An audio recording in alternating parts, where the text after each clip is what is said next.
Now, there's one thing I'm very sure about, and that is a lot of Kenyans are getting extremely confused with what is happening and what is unfolding on our political scene. Jubilee people having meetings which are attended by ODM bigwigs. Yeah? What's going on? And to make matters worse, these ODM bigwigs are supporting presidential bids by non-ODM people. What? Now, this is what you call total confusion.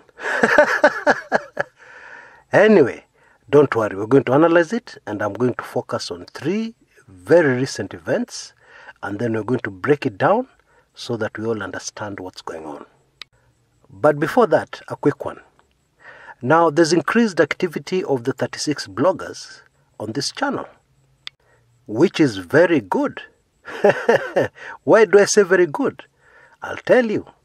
When the 36 bloggers ignore this channel, then I'm very sure I'm backing up the wrong tree. But when 36 bloggers come back with a vengeance, then I know that I'm backing up the right trees. Yeah, otherwise why would they come back? The only reason they're back is because I've stepped on a live wire, so to speak. I am saying and doing something on this channel that is against the evil objectives. Now, thanks to a lot of help from a member of this channel, I have all the handles the 36 bloggers normally use. So immediately they use one of them, I already know even before I've read the comment that this is a 36 blogger. Coupled by a few things we've done in-house, with our own IT gurus, tunaona mbali sana. We can see them from miles and miles away. Now, the reason why I've mentioned them is just for a very quick one. Some of the recent comments, which are very repetitive, by the way, boringly repetitive, is that, oh, Chris, your predictions, none of them have ever panned out, they're wrong, which is okay. I would say what Matiba used to say, the late Matiba, let the people decide how wrong I've been, I'll not defend myself. And in any case, if you're not a 36 blogger, what are you doing coming here to tell me that my predictions are wrong? Go to another channel. Now, on this channel, we welcome debate. We welcome reasoned debate. I encourage, in fact, people to disagree with me. And they reason and they say I disagree with you because of 1, 2, 3. However, having said that, I would have absolutely no interest to have any debate with any of the 36 bloggers. Why? Because they know zero about politics. These are propaganda specialists, IT specialists. So whenever a topic comes up, they rush to Google to do research and then they comment. And of course they comment out of context. It's just tiring, debating with these people because they know zero. Of course, they'll impress you by quoting so-and-so, but it's very easy to see through them. Anyway, let me not waste any more time. I just wanted to give you a heads up. So if you see some funny comments, many of them I delete, which try and throw us off track, try to change the subject, whatever the objectives are, we see through them, But others I allow on the channel, for posterity, so that when those views are proved wrong, it will be there for all to see. But let me not waste any more time with those guys, okay? Just wanted to give you a heads up. Now the 3 events I want us to focus on are as follows.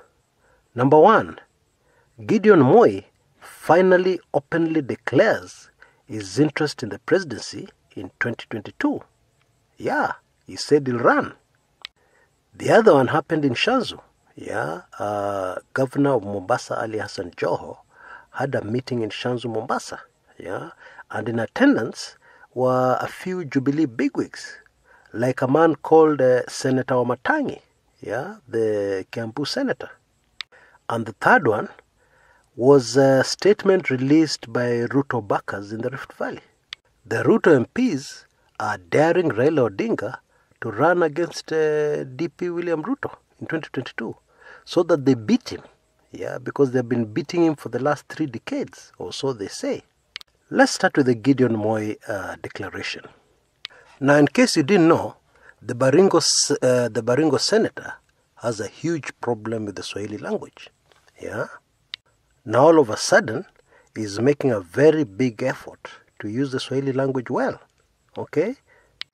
Obviously, he has a new Swahili coach. Okay? And he also has new handlers. Yeah? Because he's speaking his words very, very carefully. Yeah? Speaking in proverbs. And suddenly looking very presidential, if I dare say so.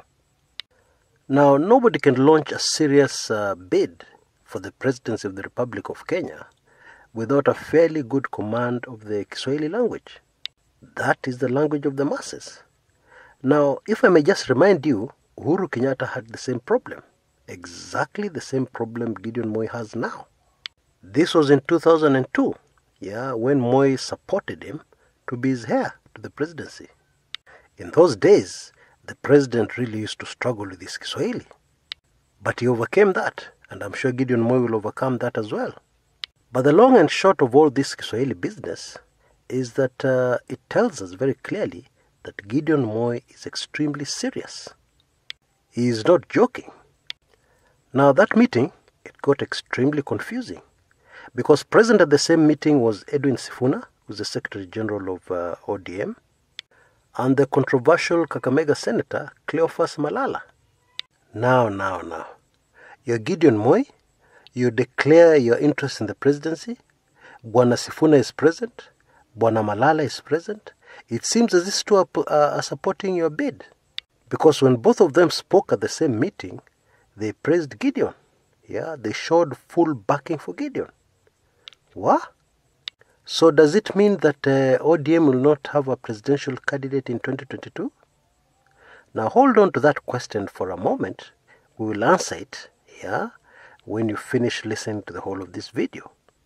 Now going forward, we can expect Senator Gideon Moi to look more and more presidential. And my prediction is that he will go to other parts of the country, to declare his interest in the presidency. However, most of his focus will be within the Rift Valley. And I'll tell you why towards the end of this video. Now let's go to Joho in Mombasa. Now we know Joho has said that he's very interested in the presidency. We also know that he's doing his last term as governor of Mombasa. Because constitutionally cannot stand for a third term. Now, Joho had a meeting in a place called Shanzu. Now, for those who don't know Mombasa very well, Shanzu is past Nyali. When you go along the Malindi Road, yes, you cross the Nyali Bridge. And when you reach Nyali, you do not stop at Nyali. You go a bit further, and you'll enter an area called Shanzu.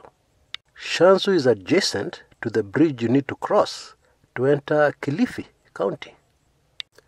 Now, Shanzu I have very fond memories of Shanzu because within Shanzu is a school called Shimolatewa, and that's the school my political lecturer went to, Anyway, at this meeting within Shanzu, Joho has a visitor, Senator Wamatangi from Kiambu, and Joho tells the meeting that he has been a friend to Wamatangi for very many years, even before he went into politics. But because of the recent political temperatures in the country, he has been meeting Wamatangi at night. Anyway, Joe says that the handshake is real and that he is ready to work very closely with the Jubilee government and with Uhuru Kenyatta. Somebody they did not see eye to eye during the electioneering period. One does never cease. Joe has a meeting. The Jubilee bigwigs in attendance, and both parties are very comfortable. The message here is very clear. The Jubilee party is fully backing Joho, Ali Hassan Joho. Now, when you consider all this, and then we also consider what the DP Ruto MPs were saying, then clearly we now see the two opposing political forces in the country are DP William Ruto versus the rest. That should be very clear. And it is also clear that this Jubilee ODM activity countrywide is very unsettling to DP William Ruto. In fact, DP William Ruto have come out and they've said very openly that what is happening here is that their man's bid for the presidency is being deliberately derailed. Now, a quick aside here. Somebody has complained on this channel, what's wrong with you, Chris? You're just talking about Ruto. What did Ruto do to you? Yeah? Stop talking about Ruto. Analyze politics in Kenya. Yeah, let me answer that. Now, I've just said the current political formation in the country is DP William Ruto in one camp and the rest in the other camp. So you tell me, how do I analyze politics without talking about both camps? And especially the DP William Ruto camp. Give me a few ideas. How do I manage to do that? And I'm trying to analyze politics. I'm trying to give people a clear picture, a very good picture of what's happening in Kenya politically. It's actually impossible. You can't. So if DP Ruto features a lot on this channel, it's not me. Yeah, I'm just analyzing what is the environment, the political environment in Kenya. Anyway, probably the most confusing thing to a lot of people looking at Kenyan politics right now is there are too many people expressing interest in the presidency. Yeah, I mean, the presidency is only one post, and every other prominent Kenyan seems to be declaring interest or about to declare interest. So what's going to happen? Now let me take you back to 2007. In 2007, William Ruto declared his interest in the presidency and started spending money campaigning. Raila Odinga did the same. Kalonzo Musyoka did the same. In the end, William Ruto and Raila Odinga ended up in one camp with Raila Odinga as the presidential candidate. What am I saying? I'm saying that what normally happens in Kenya, we have the primaries long before the real thing. Now in the primaries, everybody declares. And then nearer the time of the actual elections, yeah, some people will drop the presidential bid and back somebody else. That's how it normally goes. However, having said that, it is way too early for people to start declaring the interest in the presidency. So why is Gideon Moi declaring his interest so early? Well, the answer should be very obvious. The only reason Gideon Moi is declaring his interest so early is to neutralize William Ruto, so that by 2022, by the time 2022 comes around, there'll only be one major person in the Rift Valley who will be seen as a potential president, and that will be Gideon Moi. That's the whole plan. Something else very interesting seems to be coming out of all this. It seems that what is going to happen is that either side of the handshake will produce a candidate. In the Huru camp, it seems very clear, although Gideon is in Kanu, that actually Gideon Moi is going to be that candidate.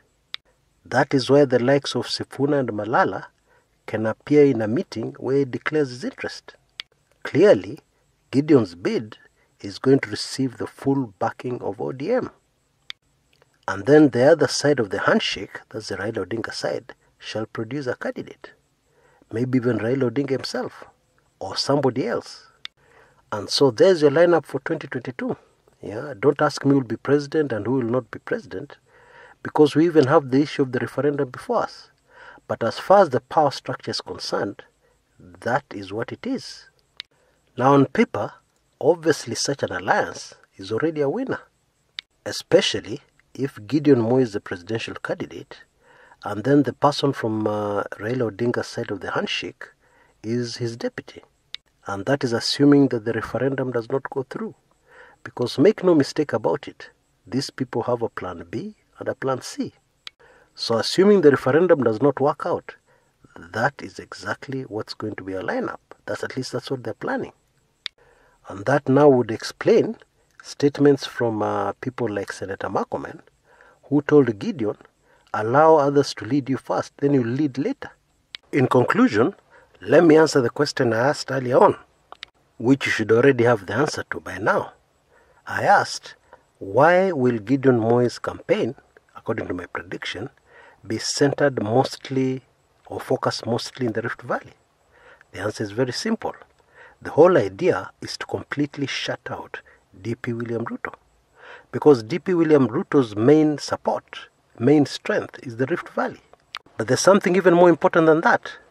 We have said in an earlier recording on this channel that the only weapon DP William Ruto has against those who want to shut him out, is a grassroots support in the Rift Valley. That is what he's using to threaten the powers that be. Indeed, if you can speak bluntly, DP William Ruto can easily threaten trouble in the Rift Valley. And that is the fear of the powers that be.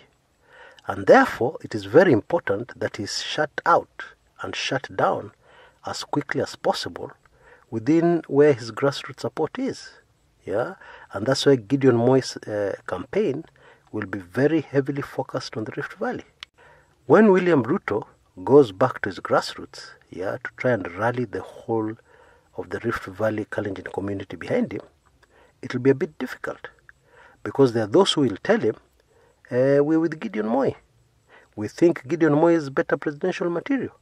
We are supporting Gideon because he has got more support from outside the Rift Valley. He has got more national support outside the Rift Valley. And therefore, as far as the community is concerned, is a safer bet for us. That, my dear friends, is the whole idea on paper. The whole idea is to ensure that William Ruto has very minimal power within the Rift Valley. And that is why Gideon Moi's campaigns within the Rift Valley is going to receive massive support from ODM and massive support from many bigwigs in Jubilee and elsewhere. They are supporting Gideon Moi and they are supporting peace in the Rift Valley for the sake of the country called Kenya. That's really what it is. Until next time, this is Chris Kumekucha.